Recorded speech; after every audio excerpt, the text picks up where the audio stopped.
नमस्कार सर। नमस्कार। सर आपका क्या नाम है? मेरा नाम डॉक्टर बजरंगी शर्मा। सर आप कहाँ से आए हैं? महादेवपुर प्रखंड रयौन और जिला बांका बिहार से आए हुए हैं। सर आप क्या काम करते हैं? होम्योपैथी डॉक्टर से हूँ। सर संत रामपाल जी महाराज जी से आपने नाम दीक्षा कब ली? 2 फरवरी 2013 में। संत रामपाल जी महाराज जी से नाम दीक्षा लेने से पहले आप क्या भक्ति साधना करते थे? मैं पहले पुराना कबीर पंथ समाज में था। बचपन से ही जब मुझे होश आया तो कई गुरु के शरण में मैं गया। इलाहाबाद के अभिलाष साहब थे, उनसे बहुत दिन तक नाम दीक्षा लेकर के भक्ति करते थे हम। इसके बाद फिर दूसरा पंथ कबीर साहब के पंथ से ही, पुराना कबीर पंथ से समाज से था, और धर्मस्वरूप साहब उनसे भी थे, और कोई 2-3 ठो नाम था जिससे हम नाम दान लेकर भक्ति कर रहे थे। सर इतनी सारी भक्ति करते करते आपको क्या लाभ हुए? पहले तो मुझे कोई लाभ नहीं दिखाई पड़ रहा था। कबीर साहब के नाम पे हम तो रह रहे थे, लेकिन वहाँ रहते हुए भी मुझे रुचि नहीं था। लेकिन फायदा कुछ नहीं मिला और नुकसान ही नुकसान मिला। समय नहीं मिलता था हमारे शरीर में, माथे में। हम डॉक्टर होम्योपैथ का रहते हुए कई दवाई खाए, लेकिन संत रामपाल जी महाराज के शरण में आने से पहले मेरे सर में इतना भयंकर दर्द उठता था जिसको मैं कुछ बता नहीं पाता था। मैं दवाई खाता था, लेकिन दर्द समाप्त लगता था कि मेरा दर्द फट जाएगा माथा। लेकिन संत रामपाल जी महाराज के शरण में आने के बाद कुछ दवाई नहीं खाता हूँ, वे स्वयं ही समाप्त हो गया है। सर पहले ही आप कबीर पंथ में भक्ति कर रहे थे और संत रामपाल जी महाराज भी कबीर पंथी हैं, फिर अचानक संत रामपाल जी महाराज के शरण में कैसे आए फिर आप? जी, मैं बचपन में सुनता करता था, पुस्तक में पढ़ते थे कि सत्संग में था इंगला पिंगला सुषमना खोजो। फिर सुनते थे कि जब तक गुरु मिले ना साचा तब तक करो 10 पाचा। तो ये तलस लगा था कि तत्वदर्शी संत कौन होते हैं। संत पुस्तक में हम पढ़ते थे कि तत्वदर्शी संत कौन होते हैं, उनके जब तक नामदान नहीं मिलेगा तब तक मुक्ति नहीं होगी। ये ललक था पहले से मन में। इसी के होश में तलाश में था परमात्मा, सच्चा परमात्मा कौन है। फिर वहाँ से सत्संग के कार्यक्रम में जिला कोऑर्डिनेटर का भार पुराना कबीर पंथ में मुझे ही दिया गया था। तो उसमें बीच में हमको संत रामपाल जी महाराज का एक पर्ची मिला जिसमें अवश्य जानिए लिखा हुआ था।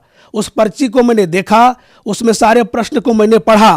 पहले भी हम सुनते थे कि अक्षर पुरुष पेड़ है, निरंजन बाकोदार, त्रिदेवा शाखा है, पात्र रूप संसार। लेकिन जब ये समझते थे, समझने के बाद भी देखे कि परमात्मा संत रामपाल जी महाराज के बारे में लिखे हुए हैं। ये 13 प्रश्नों का उत्तर जानने के लिए साधना चैनल पर 7:40 से 8:40 कार्यक्रम होता है। वो पर्ची को मैं लेके आया और उनको पढ़ करके साधना चैनल पर सत्संग सुनना शुरू कर दिया। और सत्संग सुनते सुनते फिर संत रामपाल जी महाराज के शरण में यहाँ बरवाला हिसार हरियाणा में आए और नामदान लेकर भक्ति करना शुरू किए। सर उस पर्ची में ऐसा क्या लिखा था कि आपके जीवन में बदलाव आया, फिर आप संत रामपाल जी महाराज जी के शरण में आए? उसमें लिखी किस बात से आप प्रभावित हुए? उसमें मैं देखा कि मुक्ति पाना चाहता है तो तत्वदर्शी संत कौन है, कैसा है, कहाँ है, उनको जानने के लिए साधना चले पर कार्यक्रम देखें और सुने। ये तत्वदर्शी संत की खोज में ही संत रामपाल जी महाराज के शरण में मैं आया। सर और भी बहुत सारे कबीरपंथी संत हैं, आप भी अभिलाष दास जी से जुड़े हुए थे, फिर आपने गुरु धर्मस्वरूप जी को जो पूर्णिया बिहार से हैं उनको भी गुरु बनाया, फिर आप संत रामपाल जी महाराज जी के शरण में आए। तो सर आपको ऐसी कौन सी बात अलग लगी कि संत रामपाल जी महाराज जी के शरण में आप आए? जी, वहाँ मैंने देखा कबीर साहब का तो नाम लिया करते थे, लेकिन अपने आप में सारी समस्या होती थी। अपने का आरती उतारते थे और सब कहते थे कि मैं ही ब्रह्म हूँ। इसी को जब खोजते थे, जब अब मैं ही ब्रह्म हूँ, तो कबीर परमात्मा जो आकर के संसार में ज्ञान फैलाया, तो कबीर साहब कौन थे? इनके ज्ञान हम संतुष्टि नहीं हो पाते थे, जिसके चलते यही खोज थी कि ये कहते कि मैं ही गुरु हूँ, मैं ही सबको, सब ही ब्रह्म ही जीव है। तो ये मन में तड़क लगी हुई थी कि हकीकत में क्या है। इसके तड़क के चलते जब देखे, मैंने सत्संग में सुने, संत रामपाल जी महाराज ने टीवी पर साधना चैनल पर साफ साफ वेद पुराण सब में दिखा दिया कि देखो संसार में परमात्मा कौन है। इसलिए जब मैंने देख करके संतुष्ट हो गया, तब परमात्मा संत रामपाल जी महाराज के शरण में मैं आया। सर संत रामपाल जी महाराज जी से जो भी श्रद्धालु जुड़ते हैं उन्हें कोई ना कोई लाभ अवश्य होते हैं। आपको क्या लाभ हुए सर? जी, बहुत सारे लाभ हुए। जब से मैं संत रामपाल जी महाराज के शरण में आया, कोई ऐसा दिन नहीं होगा जिस दास को नहीं फायदा हुआ होगा। पहला मैं फायदा बताना चाहता हूं कि मेरा एक साथी है मेरे गांव के, वो हम बाइक से चल रहे थे और ऐसा कुछ काम था जो कि हम 11 बजे रात में कुछ अंधेरे में आ रहे थे मोटरसाइकिल से, और वही बाइक चला रहा था, मैं पीछे बैठा था, और आगे का मोटरसाइकिल पीछे का चक्का पंक्चर हो गया, और वो बोला कि अब तो पंक्चर हो गया, और रोड़ा जो था रोड में नई रोड थी जिसमें कि अब डबल लोडिंग चल नहीं सकता, लेकिन उन्होंने कहा अब चलने का नहीं। तो मैंने मन ही मन संत रामपाल जी महाराज का नाम सुमरन किया कि परमात्मा दया करना इस दास पर, ये अब मैं चल रहा हूँ तो अब कैसे जाऊँगा, अंधेरी रात है, कोई कुछ न कुछ रात में जाना, तो 10-15 किलोमीटर दूरी पर हम थे।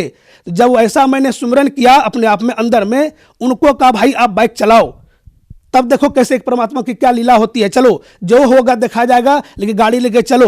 तो वो गाड़ी लेके वहां से चले, हम अपने गांव पर आए, गांव में खाना खाए, और फिर तुरंत उसमें रात में ही हम दूसरे जगह, मेरा एक मकान था वहां 1 बजे रात में जाना था, और पंप से हवा दी, हाथ वाला पंप से जो साइकिल में हवा देते हैं, और दे के चले, तो फिर वो आराम से चले गए। पंचर मेरा समाप्त हो गया। फिर सुबह वो आया, बोला चलो पंचर बना देता हूँ, चूंकि उसको पंचर का दुकान है। जब वो देखा तो बोला नहीं, पंचर आपके दुकान गाड़ी में नहीं है। उस दिन मुझे समझ में आ गया कि डबल लोडिंग और पंचर पीछे का चक्का है। 10-15 किलोमीटर में चला और पंचर नहीं रहा, वो पंचर कौन बना सकता है? वही परमात्मा जिसके शरण में मैं गया हूं। ऐसे चमत्कार तो कई बार हो चुका है। इस दास का 2013 में जा रहा था, एक मेला था बौसी में, उसके बीच में ऑटो पर हम बैठे हुए थे, पीछे से एक ट्रक वाला धक्का मारा। जिस साइड में मैं बैठा था मुझे पहले समाप्त हो जाना चाहिए था, लेकिन मुझे कुछ नहीं हुआ। मैं मन ही मन सुमरन का हे बंदी छोड़ परमात्मा, मेरे मुंह से आवाज नहीं निकली, और मुझे लगा कोई जैसे गेंद से लोक लिया हो। हम बैठे रह गए गाड़ी पर, गाड़ी पूरा चकनाचूर हो गया, सीट तक ऊपर तक सब चूर होकर खत्म हो गया, लेकिन इस दास को कुछ नहीं हुआ। उस दिन समझ में आएगा परमात्मा संत रामपाल जी महाराज ने की दया से मेरी जीवन रक्षा हुई, मुझे प्राण रक्षा मिला, नहीं तो आज इस दास ये रहता जीवन में नहीं। इसलिए ऐसे दास को रोज करिश्मा मिलता है, और जो चाहता हूं वो सारे करिश्मा हमेशा मिला करते हैं। किसी प्रकार की दुख नहीं है। पहले भी मैं साधना करता था, पुराने कबीर पंथ में था, और फिर संत रामपाल जी महाराज के शरण में आए। इनकी दया से आज किसी भी प्रकार की कमी नहीं है। जो चाहता हूं सो सारा पूरा होता है। तो ऐसे तो मैं बताना चाहूंगा तो समय बीतता ही जाएगा, लेकिन समाप्त होने वाला नहीं है। ऐसे रोज मेरे पास अब जो चाहता हूं मैं, कल किसी को कुछ करना होता है, संत रामपाल जी महाराज की दया से इस दास को मुझे कोई चिंता नहीं है। मेरी चिंता संत रामपाल जी महाराज को है। वो कैसे व्यवस्था करते हैं, कैसे क्या करते हैं, नहीं करते हैं, वो उनके हाथ में मैं सौंप दिया हूं। ये दास के साथ कई घटना ऐसा गुजरा हुआ है। और मैं नशा भी करता था। मैं पहले पुराना पंथ में रहते हुए हमको तो ये आसज छोड़ने के बाद मैं चाहता था कि नशा मैं छोड़ दूं, लेकिन छोड़ नहीं पाता था। भांग का नशा था मुझे, सुहाना खूब खाते थे, खैनी खाते थे, गुल खाते थे, लेकिन मैं चाहने पर कई दिन ऐसा छोड़ देता था कि मैं नशा नहीं करूं।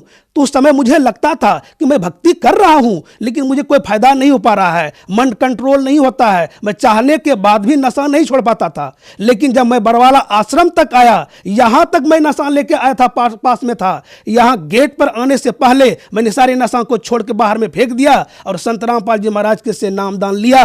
और परमात्मा का जैसे आशीर्वाद मिला, उस दिन के बाद आज तक नशा की इच्छा ही नहीं होती है। वो नशा कहाँ चला गया मुझे पता ही नहीं है।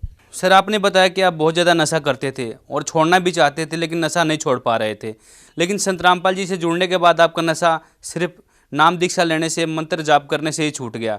तो सर, ऐसी कौन सी शक्ति है संत रामपाल जी महाराज जी में कि नाम दीक्षा लेने से ही आपका नशा छूट गया?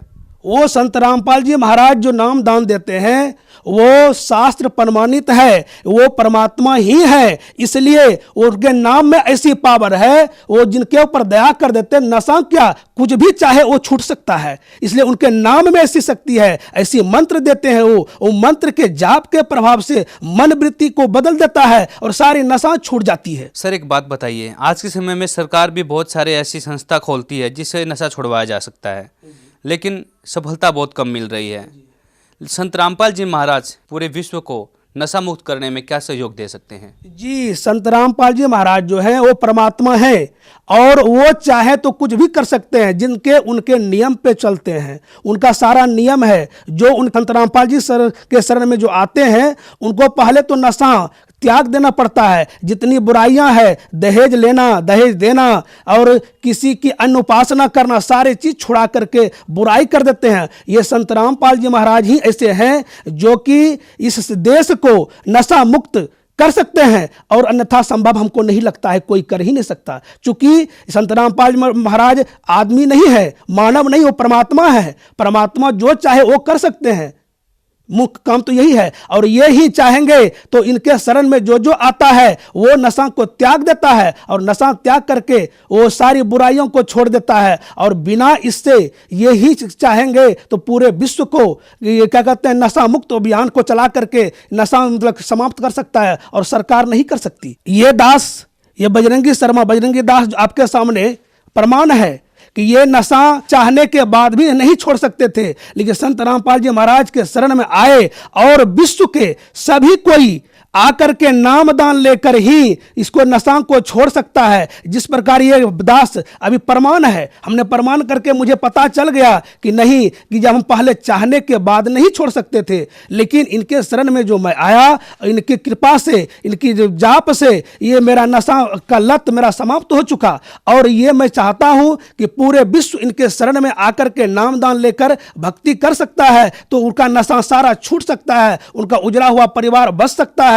मैं देखता हूं समाज में सारा बिखरा हुआ है, समाज किसी का पत्नी में प्रेम नहीं है, नशा पी करके परेशान कर देता है समाज वाले को, घर वाले को। लेकिन उनसे जो मुक्त होना चाहते हैं वो संत रामपाल जी महाराज के चरण में आकर के उनसे नामदान लेकर के उनसे भक्ति करें, तभी से कल्याण हो सकता है, अन्यथा संभव नहीं है। सर, आज के समय में संत रामपाल जी महाराज जेल में हैं, और जेल में होते हुए भी संत रामपाल जी महाराज की लोकप्रियता दिन प्रतिदिन बढ़ रही है, उनसे श्रद्धालु जुड़ रहे हैं। तो सर, इसके पीछे क्या कारण है? इनके पीछे जेल में जाना कोई गुनाह नहीं है, वो तो नए इतिहास रच रहे हैं।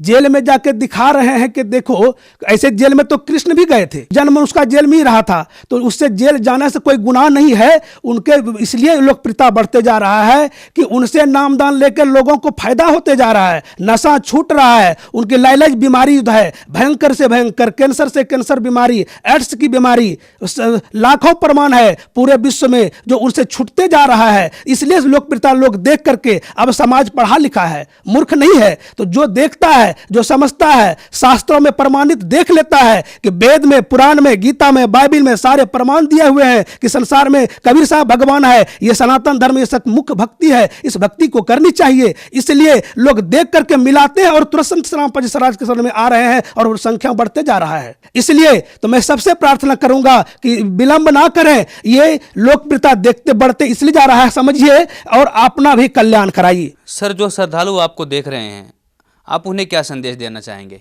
जी, मैं पुराने कबीरपंथ समाज को और जो इस चैनल को देख रहे हैं उनको मैं प्रार्थना करता हूं कि आप नकली पंथ को छोड़ दीजिए। मैंने करके देख लिया, और आकर के अपना जीवन कल्याण करवाना चाहते हैं तो चैनलों पर जो प्रोग्राम चलता है, जो आप लोग देख रहे हैं, नीचे पट्टी आती है, उन पर मोबाइल नंबर लिखा हुआ है आश्रम का, उस पर नंबर लगा करके और बात करके अपने क्षेत्र में जो नामदान स्थल है उनका पता करके नामदान स्थल पर जा करके और नामदान लेकर अपना कल्याण करावे।